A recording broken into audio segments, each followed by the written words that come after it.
आज हम इंदिरा गांधी जी के बारे में जानेंगे, जिन्होंने भारत की स्वतंत्रता के लिए अपना पूर्ण समर्थन व बलिदान भी दिया। इंदिरा गांधी जी का जन्म 19 नवंबर 1917 में उत्तर प्रदेश के इलाहाबाद में हुआ था।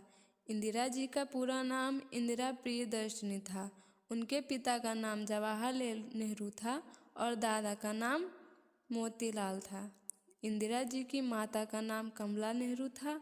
उनके घर में राजनीतिक माहौल था जिसका प्रभाव उन पर भी पड़ा, लेकिन घर में उन्हें अच्छे से शिक्षा प्राप्त करने हेतु अच्छा माहौल न मिलने के कारण उनके पिताजी ने उन्हें गुरुदेव रवींद्रनाथ टैगोर द्वारा स्थापित शांति निकेतन के विश्व भारतीय में पढ़ने के लिए भेज दिया और इसके बाद लंदन के बैडमिंटन स्कूल और ऑक्सफोर्ड यूनिवर्सिटी में पढ़ाई की।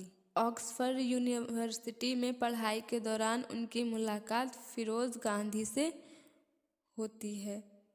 फिरोज जी को इंदिरा गांधी जी इलाहाबाद से ही जानती थी।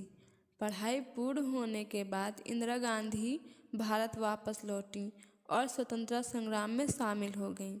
फिर इंदिरा गांधी जी ने 16 मार्च 1942 में फिरोज गांधी से विवाह कर लिया।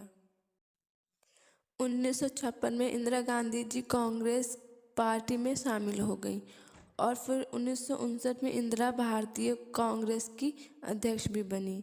फिर 1964 में जवाहरलाल नेहरू जी की मृत्यु हो गई और जवाहरलाल जी की मृत्यु के बाद प्राइम मिनिस्टर पद के लिए लाल बहादुर शास्त्री जी को चुना गया। 11 जनवरी 1976 को लाल बहादुर शास्त्री जी का भी निधन हो गया।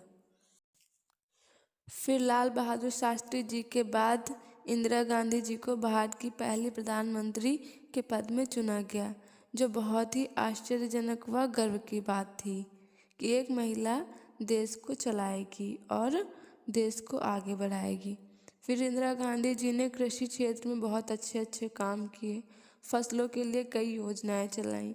इंदिरा गांधी जी का उद्देश्य देश से रोजगार को खत्म करना था। इन्हीं सबसे हरित क्रांति की भी शुरुआत हुई। इंदिरा गांधी जी ने भारत की आर्थिक स्थिति को सुधारने और औद्योगिक क्षेत्र में प्रबलता लाने के लिए पूरी कोशिश की व अपना पूर्ण समर्थन दिया। Thank you.